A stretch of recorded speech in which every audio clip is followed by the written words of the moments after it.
Pinag-usapan ng mga netizens ang daring scene ni Kim Chiu at Paolo Avellino sa series nilang What's Wrong with Secretary Kim.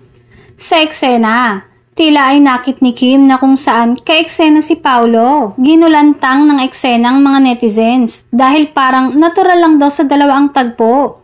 Sa X, sumabog ang Kim Pao fan sa kilig sa ibinahaging clip mula sa serye ng isang X account. Paolo, halos lahat kissing scene mo na panood ko. Bakit ito feel na feel? Komento ng fan. Ang galing-galing nila, super kilig. Feel na feel mo na komportable sila sa isa't isa. Talo nila ang Korean version sa galing.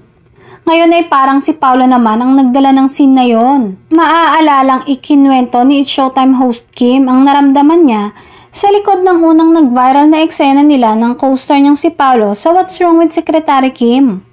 Sa unang eksena ay inamin ng dalawa na si Kim Chiu ang nagdala ng nasabing eksena.